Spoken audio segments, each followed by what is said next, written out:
Bueno, en primer lugar, gracias por participar de esta actividad.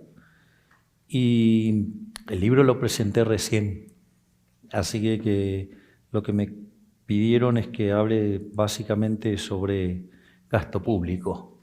Después hablo de Keynes, todo lo que quieran, ¿no? O sea, no es algo que me hace problema hablar de Keynes, por decirlo de alguna manera. Básicamente con los temas del gasto público, yo quiero mencionar algunas cuestiones básicas que uno tiene que tener en cuenta cuando trabaja con estas cuestiones, ¿no? O sea, y la primera es, digo, lo que es la naturaleza violenta del Estado, ¿no? O sea, digo, uno ya eso le queda claro con el tema propio de los impuestos, ¿no? Digo, o sea, si ustedes no pagan, digamos, reciben un garrotazo en la cabeza, con lo cual van presos. Fíjense esto, ¿no? Al Capone, digo que básicamente acorde a los criterios de alguien, era un traficante, porque básicamente había una prohibición sobre el alcohol. Entonces era un traficante por darle alcohol, o sea, justo lo que la gente quería, y eso trajo un montón de problemas, o sea, y asesinatos y demás. Y entonces, con lo cual, acorde a los parámetros del Estado, era un traficante, era un ladrón, era un asesino, bueno, era un montón de cosas. Sin embargo, terminó yendo preso por evadir impuestos. Digo, más claro, hay que echarle agua. O sea, lo único que le importa a los políticos es estar en el poder. Digo, tienen que tener en cuenta esto, son parásitos. O sea, los políticos no crean riqueza, solo la pueden destruir. Entonces, y de hecho el origen de la palabra impuesto o impuestos vienen de cuando un reino terminaba dominando a otro. Entonces, como compensación le cobraba estos llamados impuestos. Es decir, con lo cual también hay que tener en cuenta que no solo que es un acto violento, sino que además tiene que ver y tiene un origen con la esclavitud, ¿no? Porque justamente era lo que le tributaban al que los había esclavizado. Una forma que yo encontré para describir la forma de la violencia que implican los impuestos es, suponga que viene una persona, les golpea la puerta de su casa y le dice, bueno, ahora me tenés que dar el 50% de tus ingresos. ¿Y ustedes qué harían? Lo sacarían a patadas. Ahora supongan que al otro día vuelve, pero con un papel firmado. Entonces dice, me tenés que dar el 50% de tus ingresos. ¿Por qué? Porque lo dice este papel. ¿Y quién lo firmó? Yo. O sea, de vuelta, los van a sacar a patadas. Ahora, en el tercer día, esta persona vuelve con el papel firmado y todo, pero ahora trae al matón del barrio. Entonces, ustedes claramente le van a dar el 50% de sus ingresos, porque si no la van a pasar mal, por decirlo de alguna manera. Si ustedes se fijan, eso no difiere esencialmente de lo que hace el Estado. O sea, el Estado, digamos, los que están en el gobierno agarran, ponen impuestos y ustedes lo tienen que pagar, y si no, la fuerza digamos, como tienen el monopolio de la violencia, la tienen que pagar. Fíjense que además el Estado es peor que el ladrón vulgar. O sea, el ladrón vulgar es ética y moralmente superior al político. Porque en realidad el ladrón vulgar da la cara, los enfrenta, corre el riesgo, puede ir preso, o sea, puede ser golpeado por ustedes en su propia defensa.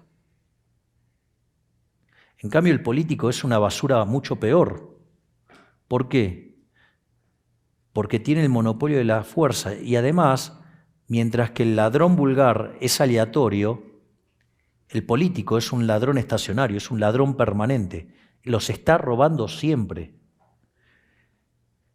Entonces, lo que tiene que quedar claro es que la naturaleza violenta del Estado Digamos que el Estado significa pérdidas de libertades individuales, porque significa que cuando le están cobrando impuestos ustedes no pueden disfrutar del fruto de su trabajo. Es decir, ustedes trabajan, generan y hacen algo y viene alguien y se lo saca por la fuerza. Digo, pónganle la metáfora que quieran, pero sigue siendo un acto violento, sigue siendo un robo.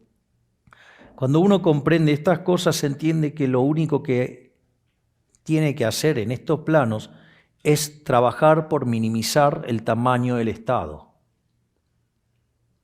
Y teniendo en cuenta que la solución de cero Estado es parte de la solución. O sea, está dentro del conjunto factible. O sea, anarcocapitalismo. ¿Sí? Ahora, es cierto, ustedes no van a poder llegar de un día para el otro y probablemente esto requiera de la tecnología. Digamos, en una época en Argentina, en los 80, por ejemplo, se discutía si se podían privatizar las calles. Y si ustedes se fijan, hoy existen esas autopistas que ustedes pasan y ustedes tienen un dispositivo que permite cargar en una cuenta esa plata, con lo cual automáticamente podría ser hecho. De hecho, cuando uno toma un barrio cerrado, digo, las calles no las hace el Estado, las hacen los privados. O sea que, en principio, también es cierto que la tecnología nos va a ayudar a desenmascarar esta gran farsa que es el Estado. Y de última, si fue una solución que encontró los individuos para organizarse de una mejor manera, bueno, también está sujeto al progreso tecnológico y se lo puede cambiar. Después, o sea, otro punto que también vale la pena mencionar, y esto está en Rothbard, es, digo, las formas de intervención del Estado. Las formas de intervención del Estado siempre son violentas, siempre son violentas. Por ejemplo, digamos, la primera definición de violencia que usa Rothbard es la violencia autística. Digo, es, por ejemplo, cuando se instauró el régimen comunista en Rusia. Si ustedes no aceptaban el régimen, los mataban. Acá me ve que, de nada, los mataban, liso y llano. Digo, después ustedes tienen lo que se llama la violencia binaria. La violencia binaria tiene que ver con el cobro de impuestos, básicamente, y el gasto público. O sea, ¿por qué? Porque cuando ustedes, o sea, están cobrando impuestos, o sea, le están quitando poder de compra a la gente. O sea, ustedes pensaban hacer algo y ahora no lo van a poder hacer porque, digamos, lo está haciendo el gobierno y no va a gastar la plata en lo que ustedes quieran. Ahora después eso lo voy a profundizar con un mejor ejemplo. Y obviamente que cuando el gobierno gasta, de la forma en la que gasta, también genera algunas cuestiones, digo, que violentan el funcionamiento del sistema económico. Pero digo, lo más claro es que digo, los impuestos, o sea, se llaman impuestos, no son voluntarios. Por ejemplo, yo recuerdo hace unos meses, la gobernadora de la provincia de Buenos Aires, que es parte de la coalición gobernante y que es tremendamente colectivista, estaba en una entrevista en un coloquio que se llama IDEA, y muy interesante porque del minuto 13 al 20 tiró 10 frases colectivistas, o sea, hay que meter 10 frases colectivistas pesadas en 7 minutos, y en un momento agarra y se pone toda gallita y dice, yo le digo a los empresarios que arriesguen. Entonces, qué interesante, ella diciendo que arriesguen, que es un parásito que vivió toda su vida de la política, ¿no? O sea, entonces mi respuesta es, ok, arriesgá vos a ver qué está dispuesta a pagar la gente por tus servicios. O sea, hagamos voluntarios los impuestos. O sea, financiate con una fuente voluntaria. Porque, digamos, una de las cosas que pasa y motivo por el cual, digamos, también es ineficiente siempre el gobierno, el Estado, tiene que ver con esto de que se financia con una fuente coactiva de ingresos. Haga las cosas bien o mal, se siguen financiando igual. A ver, yo los voy a poner en un caso todavía más violento. En Argentina, el jefe de gabinete, el 28 de diciembre, obviamente que es un politólogo, y como politólogo argentino, digno de ser politólogo, es keynesiano. Y le gusta el derroche, y digamos, yo creo que es capaz de cortarse un brazo antes de bajar el gasto público, así literalmente. Y obviamente toda su vida fue un parásito que vivió de la política. Él cree que el Estado es bueno. Él cree que en el Estado presente hay algo bueno. Digo, para mí el Estado presente, a mí me hablan la otra vez dice, no, el Estado en tu barrio. Y para mí era como, el Estado en tu barrio era como el pedófilo en el jardín de infantes. Una cosa aberrante. Y entonces, por ejemplo, como es una persona que tiene graves problemas de personalidad y todos los que sobresalen los quiere reventar, entonces cuando el oficialismo gana la elección de manera contundente, avanza sobre la máxima figura que tenía el gobierno, o sea, el presidente del Banco Central. O sea, y va y avanza sobre el presidente del Banco Central. Y le termina dinamitando la reputación, con lo cual el Banco Central deja de ser creíble. Y a partir de ahí pasan algunas cosas. Por ejemplo, la tasa de inflación, que estaba en el 18%, saltó al 28%, o sea, metió 10 puntos de inflación adicionales. En el mismo contexto, el tipo de cambio, ¿sí?, saltó un 40%. En ese mismo contexto, el Banco Central, además, a pesar de que devaluó 40%, perdió 8.000 millones de dólares de reservas. Como si todo esto fuera poco, porque no alcanzaba, tuvo que llevar la tasa de interés al 40%.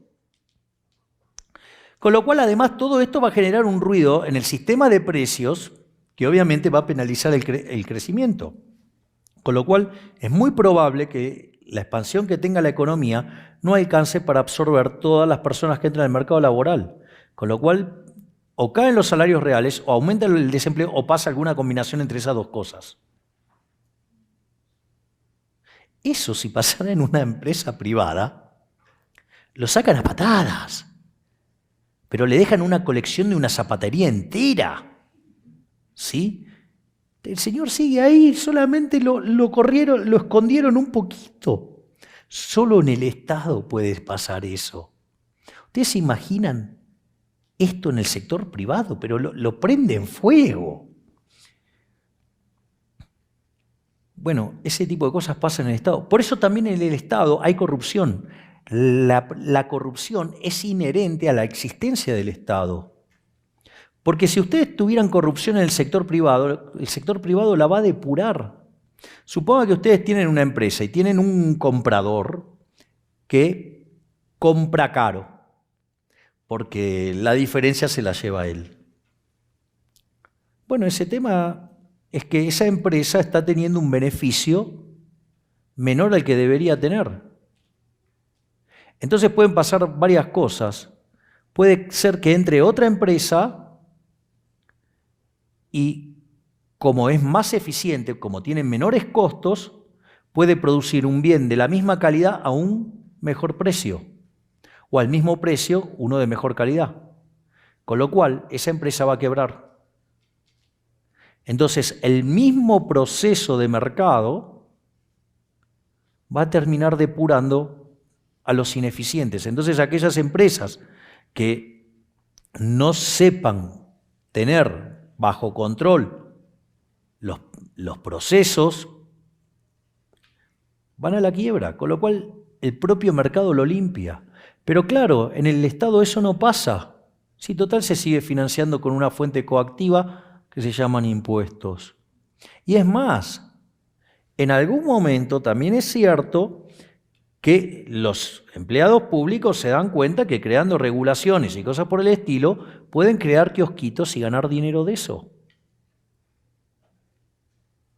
Entonces descubren empresarialmente, pero de modo perverso, que pueden cobrar coimas. Y después hay otros que pagan coimas para no ser molestados. Entonces, digo, claramente el sistema es, digamos, es decir, la presencia de corrupción entonces es inherente a la existencia del Estado. Y después la otra tipo de intervención que existe es lo que se llama la intervención triangular. Argentina, esto es muy interesante, porque esto es cuando ustedes, por ejemplo, tienen un control de precios, o un control de calidad, un control de cantidades. Por ejemplo, Argentina, durante el gobierno kirchnerista, en la última fase, como tenían déficit fiscal, lo financiaban con emisión monetaria y creían que, y eso implicaba, después terminaba devaluándose o perdiendo reservas. Cuando se quedan sin reservas tenían miedo de subir el tipo de cambio, entonces en lugar de devaluar y hacer lo que había que hacer, creyendo que la inflación viene por los costos y no por la emisión monetaria, ¿qué hicieron? Empezaron a poner controles. Entonces controlaron el precio del dólar, controlaron la cantidad que podían comprar, o sea, el cepo. O sea, cuando controlaron solamente el precio, perdían reserva. Entonces, para no perder reserva, pusieron restricciones a la compra y cada vez mayores restricciones. Y eso es un típico caso de violencia triangular, o sea, y ahí controlando precios y controlando cantidades. Y es interesante porque cuando ustedes ponen estos controles hay efectos directos y efectos indirectos. En el caso del cepo se veía con total claridad porque ustedes tenían un control de precios y cantidades en el mercado de cambios. O sea, ustedes tenían un exceso de demanda en el mercado de divisas. Y ese exceso de demanda en el mercado de divisas se traducía en un exceso de oferta por generalizado en toda la economía. Entonces, por ejemplo, tenían un exceso de oferta en el mercado de bienes. Entonces, la producción en términos per cápita caía a pesar de tener el mejor contexto internacional de la historia. O sea, solo un keynesiano podía lograr que la economía cayera en términos per cápita con los términos de intercambio más grandes de la historia, o sea, a un 30% por encima de los que hubo a la salida de la Segunda Guerra Mundial, una cosa nunca vista, y con tasa de interés cero en un mundo financieramente integrado. Y hacía caer el PBI per cápita. Esa caída en el PBI per cápita, ¿qué hacía? Hacía que fuera menor la demanda de trabajo, o sea que generaba exceso de oferta en el mercado de trabajo. Entonces, ¿qué hacía el Estado para mentir eso? En 4 años contrató 1.400.000 empleados públicos, con lo cual engrosó el déficit fiscal, con lo cual lo financió con más emisión monetaria, con lo cual generó más inflación. Además, generaba exceso de oferta en el mercado de dinero, con lo cual terminaba generando, ¿qué cosa? Inflación. Generaba exceso de oferta en el mercado de bonos, con lo cual el precio de los bonos caía, la tasa de interés estaba por la nube, con lo cual reventaban la inversión. Mire cómo ustedes tienen efectos directos, que son tremendos, ¿sí? Porque la gente quería preservar el fruto de su trabajo en una moneda razonable y no en una inmundicia como el peso, emitido por políticos argentinos que son deplorables e inmundos. Consecuentemente, ¿qué hicieron? Lo castigaban, lo perseguían. ¿Por qué? Porque en el fondo la emisión monetaria es un robo. Entonces, ¿por qué? Porque cuando el Banco Central emite, los tenedores de pesos originales ven que sus tenencias se degradan. Con lo cual, además, también el Banco Central es un mecanismo de expropiación que usan los políticos para estafar a la gente. De hecho, vean el caso de Argentina. Previo a la existencia del Banco Central, la inflación promedio anual fue del 3%. Cuando se creó el Banco Central mixto, o sea, que duró 10 años, la inflación saltó al 6%. Después sí, tuvimos Banco Central Nacional y Popular. Desde el 46 al 91, la tasa de inflación promedio fue 225%. Así que después al mono le sacamos la navaja, porque evidentemente después de quitarle 13,0 a la moneda, destrozar 6 signos monetarios, tener 2 hiperinflaciones aún sin haber tenido una guerra, y hubo un repudio del dinero y fuimos a una convertibilidad. Y ahí la inflación promedio durante los 10 años de la convertibilidad fue 9%. Sin embargo, toda esa inflación se concentró básicamente en el primer año y medio, porque piensen que veníamos de una hiperinflación.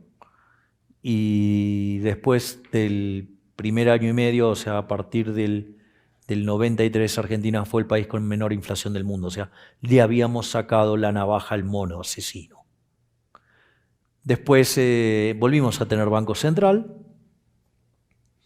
Y ahí en los primeros 4 años del kirchnerismo la inflación promedio fue del 10 anual. En los segundos 4 años fue 20 y en los terceros fue 30. O sea, bien clarito cómo... No, te dicen, no, esta vez va a ser diferente. Mentira, mentira, nunca es diferente. Siempre se trata de lo mismo, de políticos robando a los que producen. Son parásitos, son inútiles, son lo peor de la sociedad. Y obviamente necesitan de los que producen para vivir. De eso Rothbard lo marca muy claro, la sociedad se divide en dos. En los que nos rompemos el lomo laburando y generamos riqueza y tratamos de ser exitosos sirviendo al prójimo con bienes de mejor calidad a un mejor precio, y los parásitos de la política que nos roban el fruto de nuestro trabajo. Y si en algún momento de la historia, digamos, el Estado sirvió para algo, bueno, bienvenida a la tecnología y que lo reemplace en algún momento. De ahí se liga esto también después con las formas de gastar, ¿no? Porque digo, o sea, después dicen, no, bueno, está bien, pero las formas de... O sea, ya digo, el primer punto quiero que quede claro que el Estado es nuestro enemigo y que tenemos que hacer lo posible para minimizarlo y que el cero es parte del conjunto de solución. Y que es una cuestión tecnológica, digamos, cuán cerca de cero vamos a estar. Pero después vienen los fanáticos del gasto. No, en realidad es un problema que se gasta mal. Digo, eso es típico de socialista.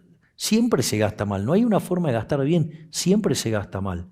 De hecho, Friedman decía que hay 4 formas de gastar. Ustedes pueden gastar su dinero o el de otros, y los pueden gastar en ustedes o en otros. Cuando ustedes gastan el dinero de ustedes en ustedes, es la mejor forma de gastarlo, porque ustedes saben cuánto les costó ganar cada mango que tienen encima. O sea, cada unidad monetaria que generaron, digamos, ustedes saben lo que les costó. ¿Cuánto empeño tuvieron que poner a eso? Y obviamente ustedes saben en qué quieren gastarlo. Con lo cual nadie puede gastar el dinero de ustedes en ustedes mismos mejor que ustedes mismos. De hecho, yo suelo contar el caso, supongamos que yo les pongo un agente fiscal al lado de ustedes que gasta exactamente en cada una de las cosas que ustedes quieren.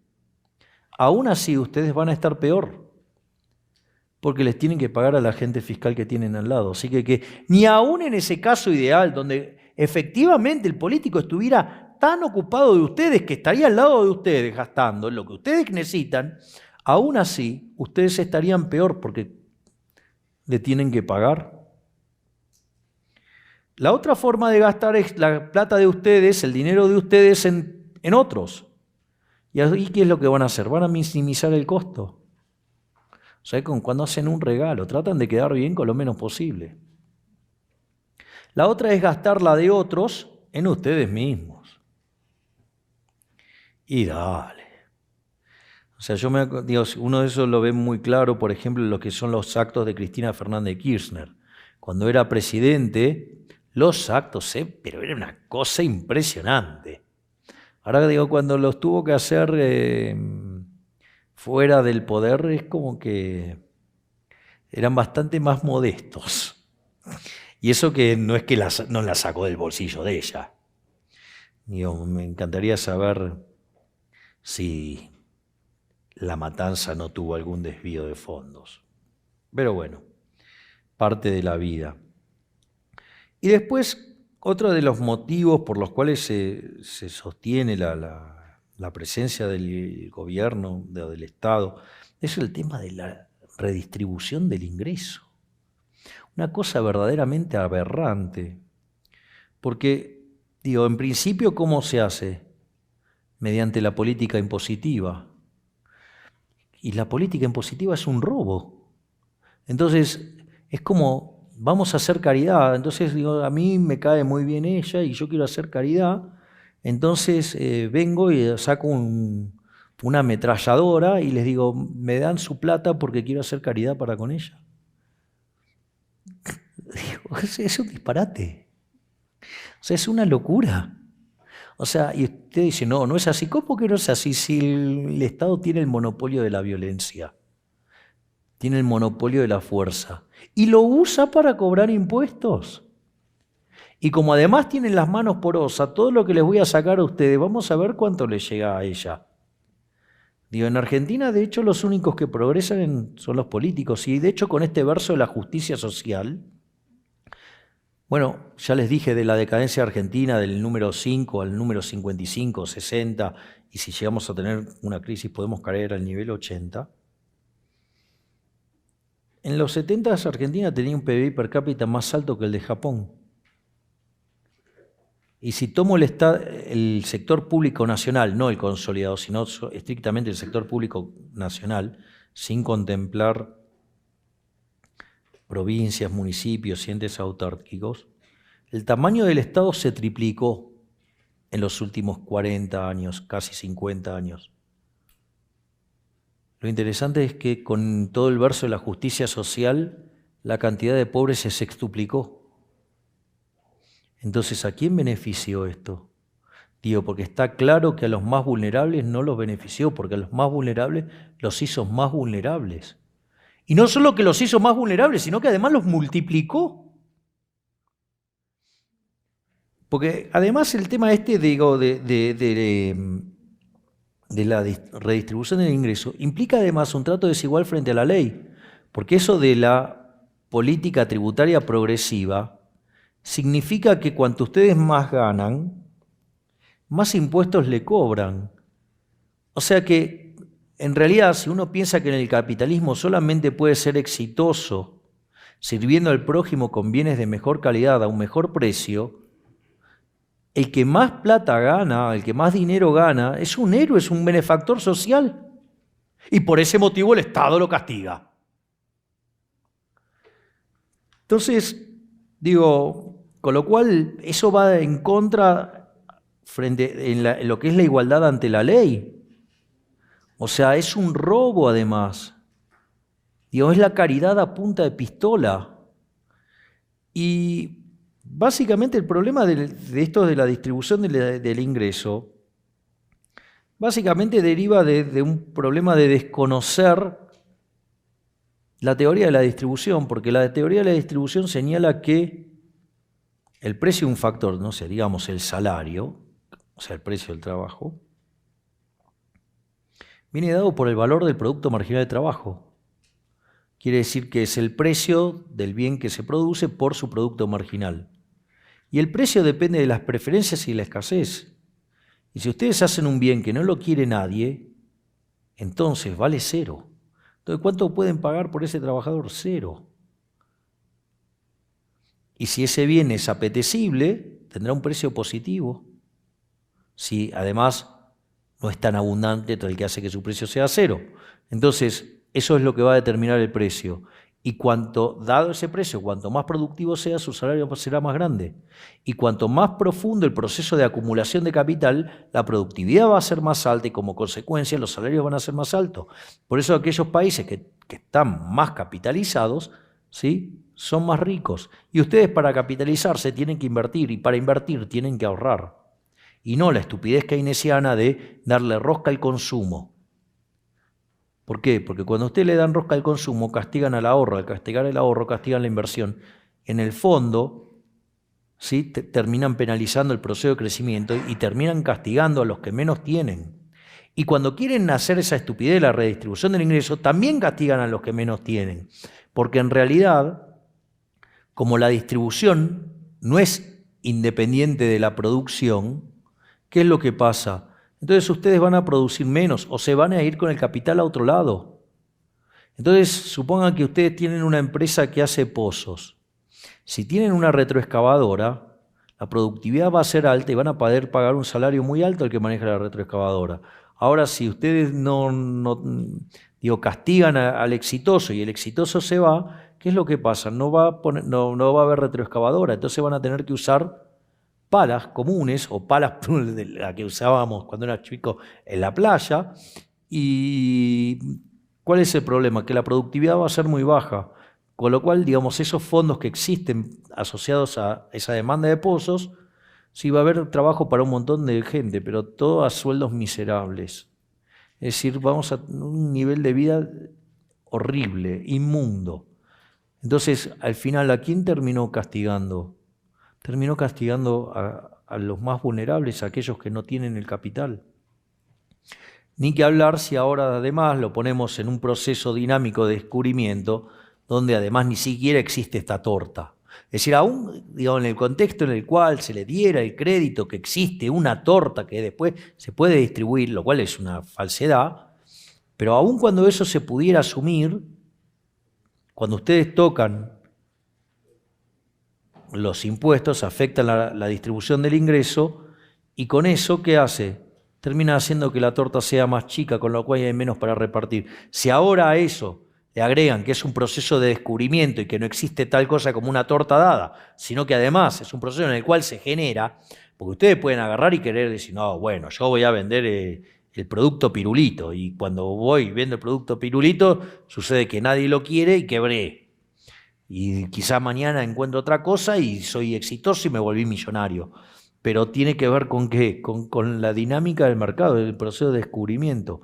Entonces, con lo cual, el capitalismo no solo que es más productivo, sino que además es el único sistema justo y, como si fuera poco, estéticamente además es superior, porque la minifalda se inventó de este lado de la cortina de hierro, no del lado comunista. Los edificios de nuestro lado siempre fueron más lindos que los edificios cuadrados, grises, sin ventanas y oscuros que tenían los zurdos, con lo cual, digo, le ganamos en lo productivo, somos el único sistema justo, ¿sí? Y además somos superiores estéticamente. ¿Qué más decir, muchachos?